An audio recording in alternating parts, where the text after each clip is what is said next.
जय हिंद दोस्तों।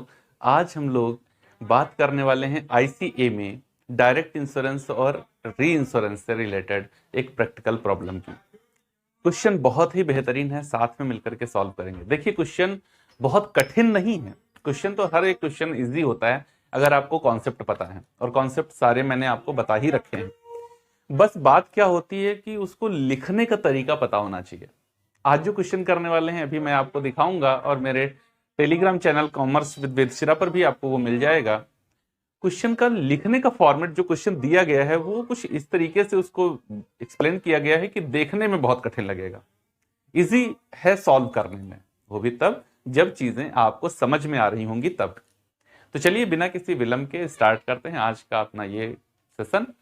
और अगर वीडियो अच्छा लग जाए तो लाइक और कमेंट के साथ साथ शेयर जरूर कर देना अपने उन दोस्तों के साथ जो आईसीए को अपने सिलेबस में पढ़ रहे हैं।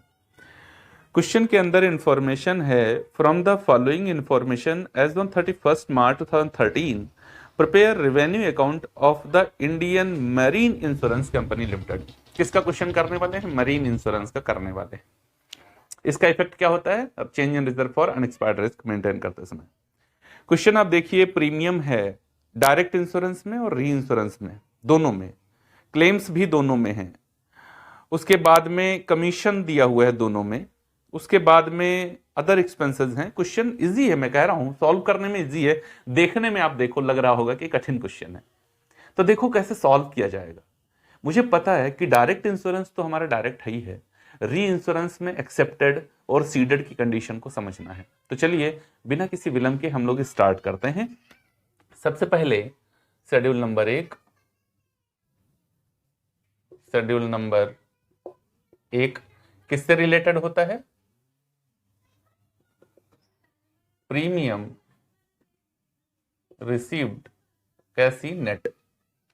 ओके, हाँ जी सर, बिल्कुल ओके। ये हो गया पार्टिकुलर्स और ये हो गया अमाउंट। हो सकता है थोड़ा बड़ा बन जाए, बढ़ा देंगे कॉलम, कोई दिक्कत नहीं है। सबसे पहले premium received from direct business. Direct business में जो प्रीमियम मिली वो आपका रेवेन्यू है, सबसे बड़ा स्रोत है रेवेन्यू का, उसको लिख लीजिए। तो डायरेक्ट प्रीमियम में देखो रेवेन्यू में कितना प्रीमियम रिसीव्ड हुआ, 4,60,000 रुपए का, 4,60,000। ऐड कर लीजिए री इंश्योरेंस प्रीमियम रिसीव्ड। आप री इंश्योरेंस बिजनेस में देखो तो 72,000 रुपए का प्रीमियम वहां पर भी आपको मिला हुआ है। कितना? 72,000 का प्रीमियम आपको री इंश्योरेंस बिजनेस से मिला, तो वो भी आपका इनकम है।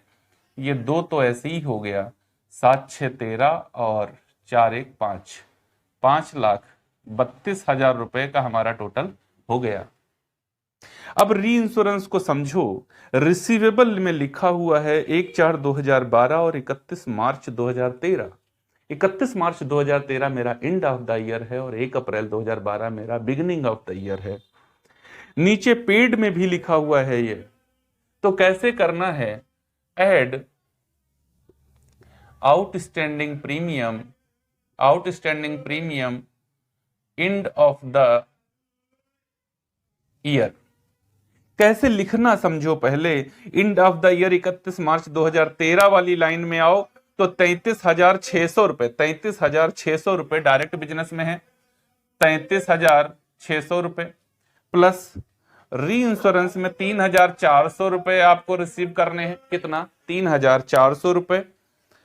और पेड कितना करना है सेम डेट में? 6,200 रुपए आपको पेड करने हैं, माइनस 6,200 रुपए हमको पेड करने हैं। तो इसका टोटल करके देख लो कितना आएगा। इसका टोटल हम लोग करके देख लेंगे। ये हमारा 33,600 प्लस 3,400 माइनस 6,200, 30,800 रुपए, 30,800 रुपए टोटल कर देंगे तो 8, 2, 6, 5,62,800 रुपए लेस कर देंगे। Outstanding premium beginning of the year. Same तरीका उसके भी लिखने का होगा, लेकिन बिगिनिंग वाली लाइन में जब होगे तो आप 1 अप्रैल 2012 वाला कॉलम देख रहे होगे, 24,800 प्लस 2,700, 24,800 प्लस 2,700 और माइनस वैल्यू आपको दी हुई है उधर कितनी, 3,750 रुपए। कितनी, 3,750 रुपए। तो इसको करो, सॉल्व करो, देखो 24,800 प्लस 2,700 माइनस 3,750, 23,750। अब ये क्या बचेगा, तो देखो 0, 10 से 5 जाएगा 5, और यहां पर 0, 2 से 3 जाएगा मतलब 12 से 3 जाएगा तो 9, 5 से 2 जाएगा तो 3, और 5,39,050 रुपए। एक बार माइनस करके इससे भी देख लूंगा, 5,62,800 माइनस 23,750, 5,39,050। ठीक है, अब लास्ट पॉइंट लिखा हुआ है री इंश्योरेंस प्रीमियम पेड। री इंश्योरेंस प्रीमियम पेड क्वेश्चन के अंदर देखो कितनी दी हुई है, जहां पर पेड लिखा हुआ है वहां पर 46,000 है। कितनी, 46,000। माइनस करो 0, 5, 0, 3, 9, 4, 4,93,050 रुपए। एक बार देख लेता हूं मेरी नेट प्रीमियम कितनी दी हुई है क्वेश्चन के अंदर, 4,93,050 रुपए। मेरा प्रीमियम अर्नड का शेड्यूल नंबर फर्स्ट बिल्कुल खटाखट सही हो गया है। देखो सॉल्व करना इजी था, देखने में क्वेश्चन बहुत कठिन लग रहा है कि नहीं? हाँ जी सर है। चलो अब देखते हैं शेड्यूल नंबर 2। शेड्यूल नंबर 2 ये रिलेटेड होता है क्लेम्स इनकर्ड, वो भी कैसा, तो net. Claims incurred net, particulars और अमाउंट। तो क्लेम्स में देखो क्या है, सबसे पहले तो claims paid. Claims paid direct में देखो क्लेम्स कितने पेड हैं, 2,35,000 रुपए के, और री इंश्योरेंस में कितने पेड हैं, 30,000 रुपए के। तो क्लेम्स पेड है 2,35,000 रुपए। ओके, इसके साथ में ऐड करो री insurance claims on reinsurance accepted. तो री इंश्योरेंस में जो पेड दिखा रहा है 30,000 रुपए, वो आपने एक्चुअली एक्सेप्ट किया है, तो 30,000 रुपए वो क्लेम आप पेमेंट करोगे। अब कितना क्लेम टोटल आपने पेमेंट किया, तो 2,65,000 रुपए।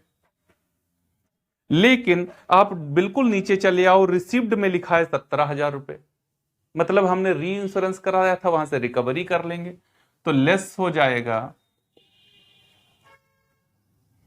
क्लेम्स ऑन री इंश्योरेंस सीडेड 17,000, तो 15 से 7 जाएगा 8, और इधर आपका 5 से 1 जाएगा तो 4, और 2,48,000 रुपए। ठीक है ना? हाँ जी सर ठीक है। अब देखो रिसीवेबल और पेबल दोनों वैल्यूज दी हुई हैं, तो क्या करेंगे, ऐड करेंगे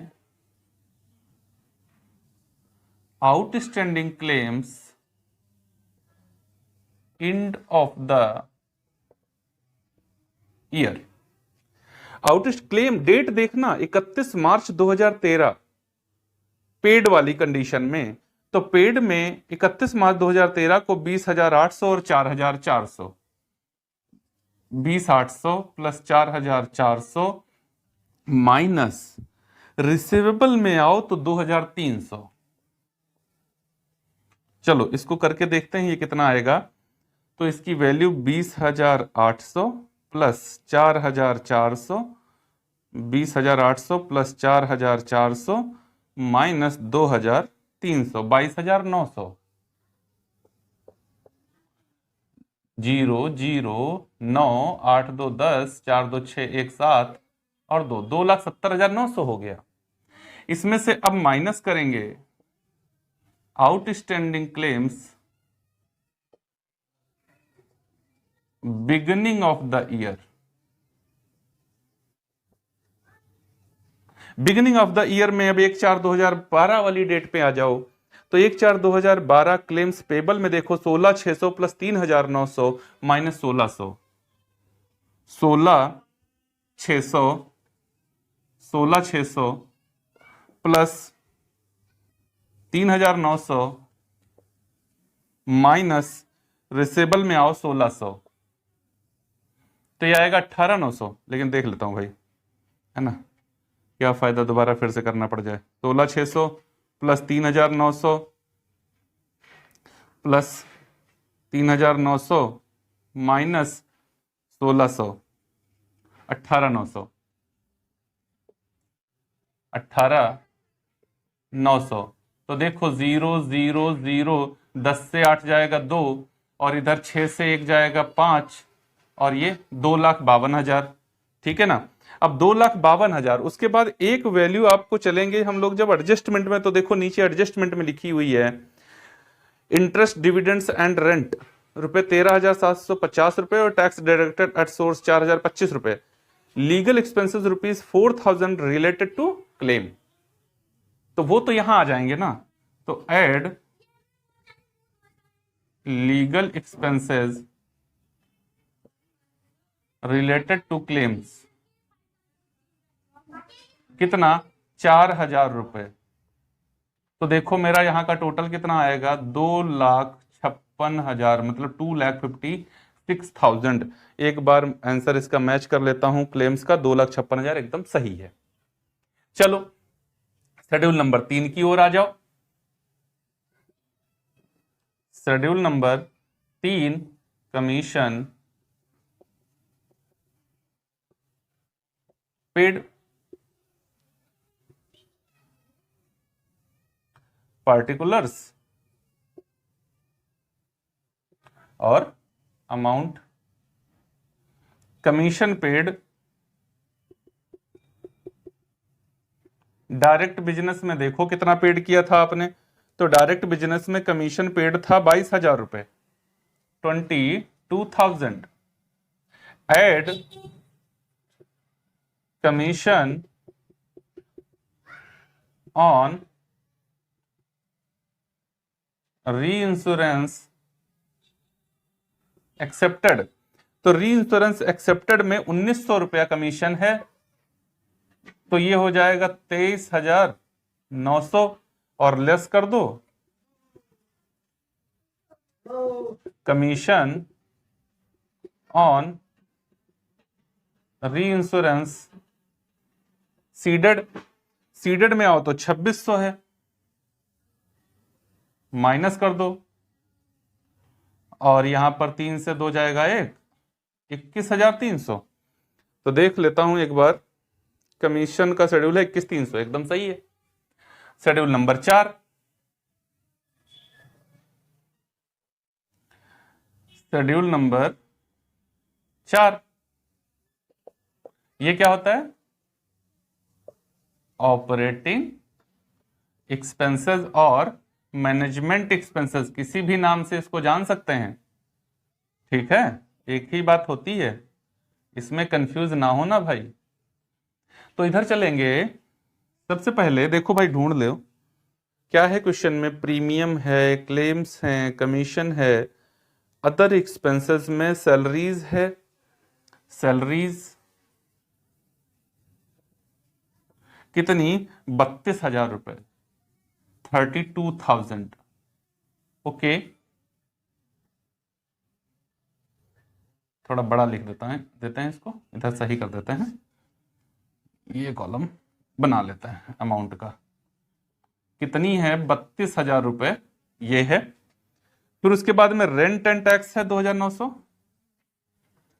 रेंट एंड टैक्स है 2,900, उसके बाद में पोस्टेज एंड स्टेशनरी है 4,300, पोस्टेज एंड स्टेशनरी है 4,300। उसके बाद में इंडियन एंड फॉरेन टैक्स है 44,000, इंडियन एंड कौन सा टैक्स है, Indian and foreign, Indian and foreign tax हैं 44,000। और उसके बाद में interest dividends and rent received, ये तो यहां आएगा नहीं। और लीगल एक्सपेंसेस तो यहां देखो ये 7200 थे, इसमें से रिलेटेड थे 4,000 रुपए, रिलेटेड थे किससे, 4,000 रुपए रिलेटेड थे क्लेम से। देखो क्लेम में जोड़ दिया था हमने, ये देखो सबसे नीचे 4,000, legal expense related to claim 4,000, ये देखो, ठीक है। तो बचे हुए 3,200 रुपए यहां आ जाएंगे। चलो अब इसका टोटल कर लो, तो इनका टोटल करते हैं, देखो कितना आएगा। इसका टोटल करना है 32,000 प्लस 2,900 प्लस 4,300 प्लस 44,000 प्लस 3,200, 86,400। अब ये वैल्यू एक बार रीचेक कर लेता हूं चल के वहां पर कि डायरेक्ट इतना है हमारा 86,400, एकदम सही वैल्यू आ रही है। तो देखो चारों कैलकुलेशन हमारी हो चुकी है, शेड्यूल नंबर 1, 2, 3, 4 हो गया। अब चलते हैं change in reserve for unexpired risk और change in reserve for additional unexpired risk देखते हैं, और उसके बाद में नेट प्रॉफिट का कैलकुलेशन, ऑपरेटिंग प्रॉफिट का कैलकुलेशन करने के लिए रेवेन्यू अकाउंट बनाएंगे। तो अब हम लोग को करना है change in reserve for unexpired risk. Change in reserve for unexpired risk. सबसे पहले ओपनिंग बैलेंस, क्वेश्चन में कह रहा है कि 3,84,500 रुपए का बैलेंस है, लेकिन इसमें 44,500 रुपए एडिशनल अनएक्सपायर्ड रिस्क के शामिल हैं। जब 3,84,500 रुपए में 44,500 रुपए एडिशनल अनएक्सपायर्ड रिस्क के शामिल हैं, तो फिर वैल्यू अनएक्सपायर्ड रिस्क की कितनी है? तो 3,84,500 माइनस 44,500 करेंगे तो बराबर 3,40,000 रुपए अनएक्सपायर्ड की वैल्यू है। ये मैरीन इंश्योरेंस है, इसलिए current year provision at the rate 100% of net premium. Net premium का कितना करना पड़ेगा? प्रोविजन 100%। नेट प्रीमियम मेरी आई थी 4,93,050 रुपए, तो 4,93,050 ये आया था। तो अब की हमको कितना चेंज करना पड़ेगा? 0,5,0,3,5,1 1,53,050 रुपए, 1,53,050 रुपए हम माइनस में चले जाएंगे, क्योंकि इतना चेंज मुझे करना पड़ेगा। भाई इसके अंदर 340 के अंदर इतना और जोड़ेंगे तभी तो इतना पहुंचेगा, इस वजह से इतना करना पड़ेगा। बात समझ में आ गई? चलो last next point, change in reserve for additional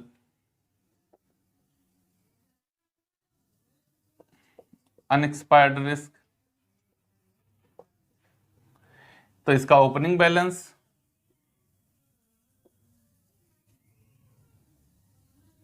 तो 44,500 है ही है। साथ ही साथ कहा जा रहा है कि शुद्ध प्रीमियम पर 5% की दर से अतिरिक्त संचय बनाना है। शुद्ध प्रीमियम पर 5% की दर से अतिरिक्त संचय बनाना है। तो करंट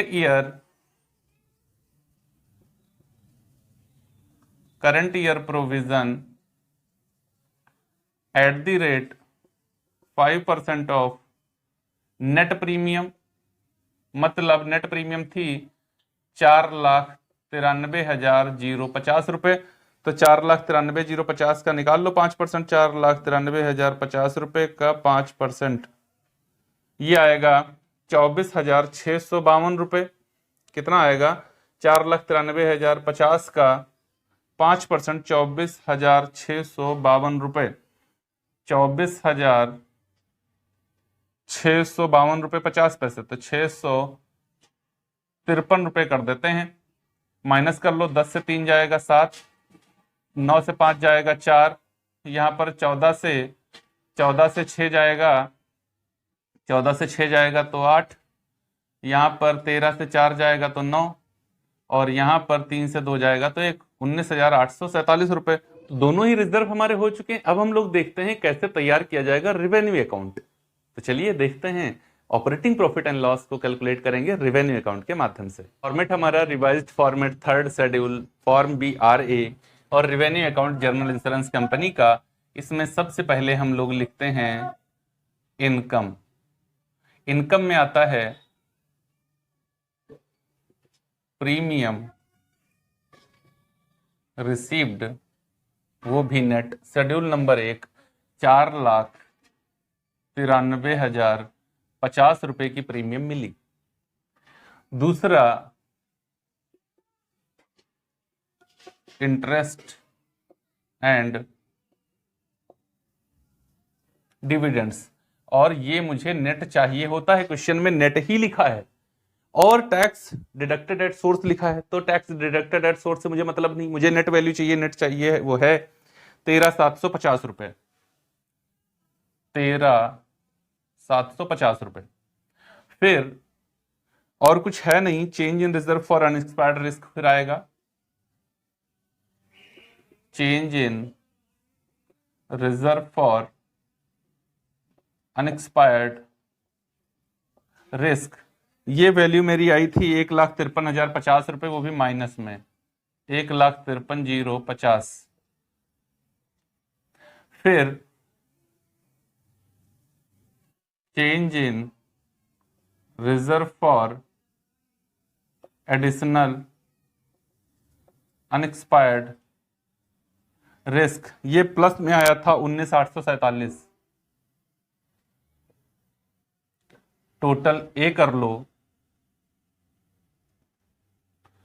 तो देखो यहां पर 4,93,050 प्लस 13,750 प्लस 19,847 माइनस 1,53,050, 3,73,597, 3,73,597, 5,73,597। फिर होता है एक्सपेंडिचर। तो एक्सपेंडिचर में claims incurred net, schedule number 2, इनका कोई शेड्यूल नहीं होता। शेड्यूल नंबर 2 क्लेम्स मेरा आया था 2,56,256,000। फिर कमीशन पेड, शेड्यूल नंबर 3, और इसकी वैल्यू आई थी 21,300 रुपए, 21,300 रुपए। ऑपरेटिंग एक्सपेंसेस, शेड्यूल नंबर 4, और इसकी वैल्यू आई थी हमारी कैलकुलेशन करके 86,400 रुपए, 86,400। टोटल बी कर लो, टोटल बी कर लो, कितना आएगा टोटल बी? देखो 2,56,000 प्लस 21,300 प्लस 86,400, 3,63,700, 3,63,700। ऊपर की वैल्यू बड़ी है तो ऑपरेटिंग